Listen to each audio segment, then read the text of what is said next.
Welcome back, students. We have 1 week left until spring break takes place and happens, and I know we're all looking forward to that and we're all excited.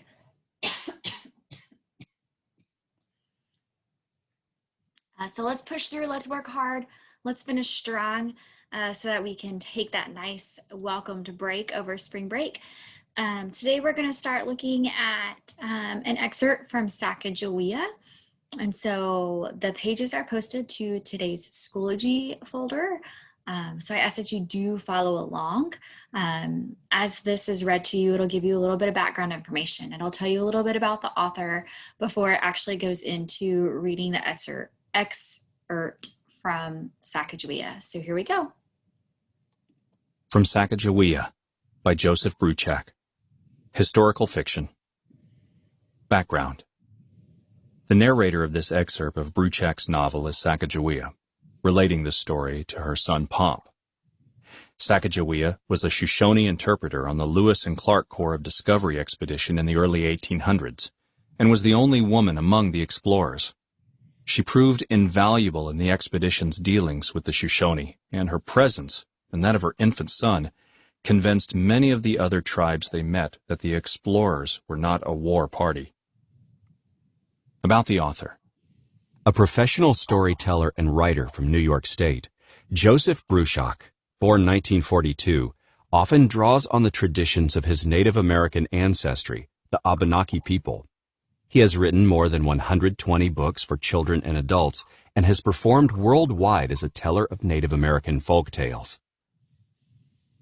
From Sacagawea by Joseph Bruchac. Long ago, many of our people were sick. So our chiefs called on a medicine man to help them. His name was Man from the Sky. He went into his lodge, opened his medicine bundle, and prayed. When he was done, he told the people to bring all those who were sick to him. He would take them on a journey. He led the people up the Snake River to a place in the hills. Then he went up the hill and tapped a rock with his stick. Healing water flowed from that rock. The people bathed in that water and grew well again. Your good uncle had made himself ill. With all of his walking through the prickly pear cactus, his feet were covered with open wounds and blisters. He was so tired that it was an effort for him to stand again after he sat upon the ground. Yet he did not wish to stop. His heart told him to keep seeking my people, even after Captain Lewis begged him to rest. Although we had not yet found my relatives, we had come to the lands that I remembered. They were as clear in the eye of my heart as if I had slept but a single night without seeing them, even though it had been 5 winters. My heart pounded, and it seemed as if it would burst from my chest when I first recognized a place where the river bent around a little island filled with wild onions. But I could not tell if I was filled with happiness at returning home, or if my heart was beating so fast because I was afraid of what I might find. What had happened to those close to my heart when the Menatari raided on that harsh day? Were any of them still alive? Was my mother among the living? My brother stays here? What of my friends? Would I ever again see the face of anyone from my childhood other than Otter Woman? It had been many moons since I had seen Otter Woman. It was so long now since those nights in the Menatari village where we had sat with our heads close together, speaking to each other in our own language. Our language is one that your father has never wished to learn. There were so many questions in my mind, so many voices speaking to me from within, I could not answer them all. So I showed no emotion, for I did not know what emotion it was that now made my whole body tremble as it did. This is the river on which my relations live, I told them. My voice stayed calm. The 3 forks are no great distance from here. All of them were made happy by my words. Though he was ill, your good uncle hugged me, and Captain Lewis looked at me with a brief smile and nodded his head. Such a serious man Captain Lewis was. It always seemed as if there was something that made him doubt himself, even though he was good and strong. It is not that way with your good uncle. He always knows who he is. The red of his hair is a sign of the sunshine that lives in his heart. The spirit power in his heart is his friend. It never confuses him. Now I could tell them where we were going and help show them the way. The captains were so pleased that they gave me a beautiful string of the blue beads that everyone loves. I used them as a belt. I did not own that belt long, but I still remember how good it felt to my touch, how proud I was to be useful. Now I was not just the one who set up the tent, who found the good roots to eat. I was also the one who could show them the way to my people, the one who could help them get horses. Yes, firstborn son, your good uncle told you they expected this of me all along, but perhaps their hopes would not have come true. I might have been like that iron boat, unable to carry the load. Now it seemed all they hoped of me would come true. My heart was singing, but we still had not met with my people. As we went along, I showed them things. There was the creek where we got the earth from which we made our white paint. I taught them how a friend would paint the cheeks of someone he or she met. I told them that they should carry paint with them. If they ever met any of my people, they should use the vermilion paint to honor them in this way. I explained how we would greet friends. You know how it is done, firstborn son. We put the arms closest to our hearts around each other's shoulders. We press our cheeks together like this. And what do we say? We say, ahai, ahai. I am so pleased. I am so pleased. They listened closely to me and nodded. But Captain Lewis needed to know something else. Captain Lewis was trying to find words to speak in other languages. Though he sometimes got them wrong, as soon as he was able to turn them into his marks on white leaves, he was sure he understood perfectly. What do you call us? Captain Lewis asked. You are the red-haired captains, I answered. No, he said, looking unhappy. That is not what I mean. He said, speaking very slowly as if it were his words, not his question, that confused me. All of us, he gestured with his hands. Then he looked at our little party. He motioned for York to take Seaman and lead him off to the side. He had your father join them. Then he made a circling motion, including him, your good uncle, and the other men who came from far away. All of us, he said. He wanted our word for white men, but I still could not understand. Your father looked worried. Captain Clark caught my eye. He held out one of his hands and raised an eyebrow. Janie, he said. I had to say something, or Captain Lewis would have been unhappy all that day. I remained silent, though, until Captain Lewis asked one more question. He made the motion in sign language that stands for our people. What would your people, the Snakes, call us?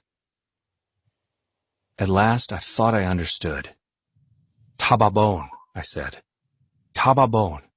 It is a word for those who are strangers, who might be enemies. Tababone, Captain Lewis said. He was very pleased. He smiled as he turned into black lines on a white leaf. Tababone. Despite his sickness, your good uncle kept scouting ahead, walking far along the shore and farther inland as we came down the river in the cottonwood canoes.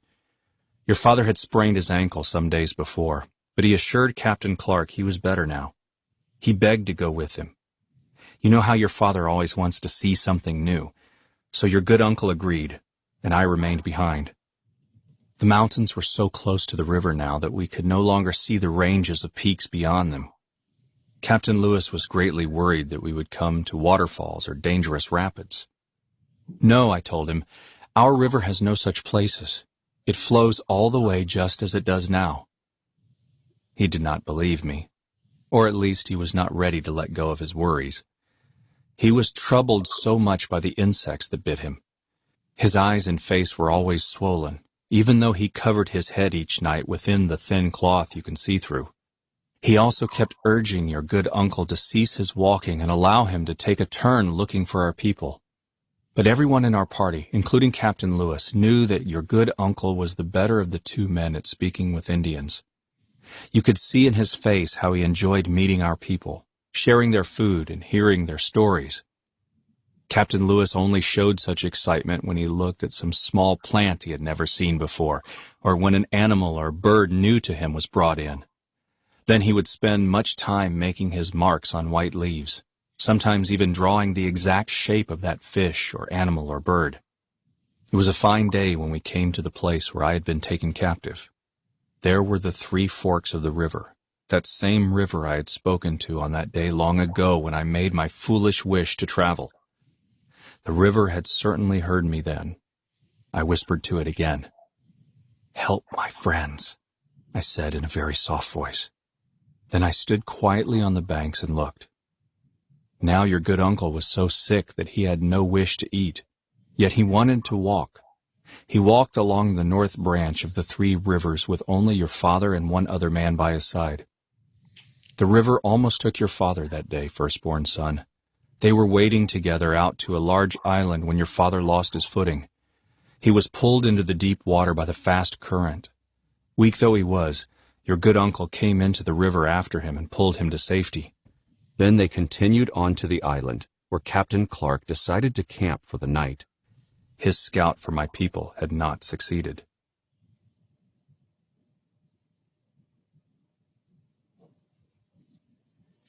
All right. We are going to work on these questions on page, I believe it's 576. Yes, page 576. Again, this is posted in Schoology. And so we're going to go through, please don't answer these with just 1 or 2 words. I need complete thoughts, complete sentences, and please pay attention that there are some of these that talk about using evidence from the text. And when we use evidence from the text, it means we go back to the text and we give that exact explanation. So I know that there's a little bit of space on this paper that's in front of you, but it might be easier to write your answers on lined notebook paper or type your answers. I just ask that you please do number them accordingly so we can find them and know which answer goes with which question.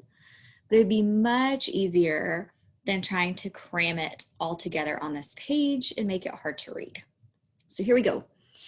Question 1. Have you ever felt like Sacagawea, torn between different things or responsibilities? I'm sorry, between different feelings or responsibilities.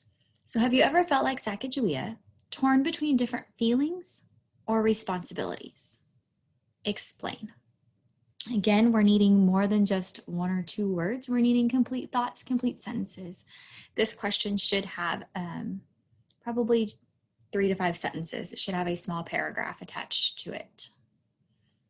Question 2, part A. There are 3 parts to this. So part A, how was the good uncle, Captain William Clark, how has the good uncle, Captain William Clark, made himself ill? Part B, why do the captains give Sacagawea blue beets? And then C, who saves firstborn son's father from the fast current of the river?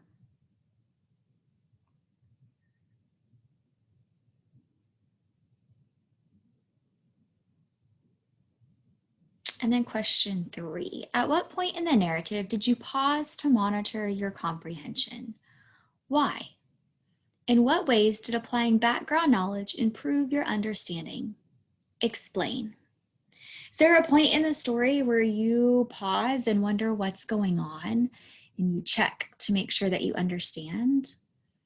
Think about the background knowledge that we gained last week about Sacagawea and Lewis and Clark. How does that help us improve our understanding of what's happening in this reading, in this story? Make sure you explain this in detail. Again, you should have a small paragraph to answer this question.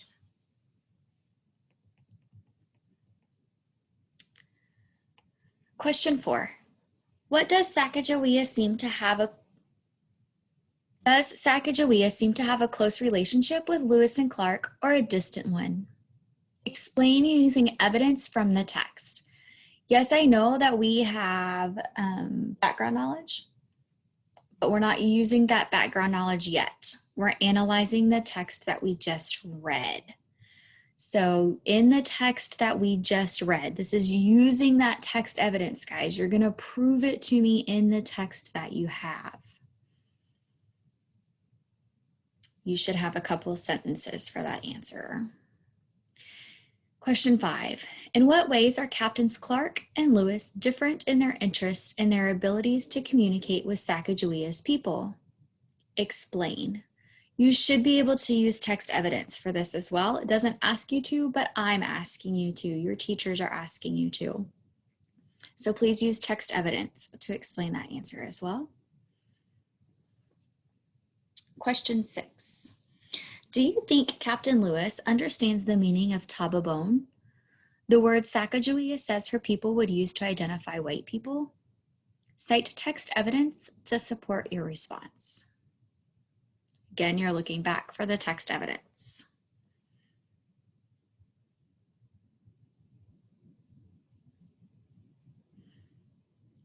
And then I want you to go back and choose part of the text that you find, this is question 7, choose part of the text that you find especially interesting or important. I want you to reread it. Please let us know right below number 7 which paragraph it is that you choose and why. Why did you choose that paragraph? Why was it important, or why was it especially interesting to you? So you should have a small paragraph for question number 7 as well.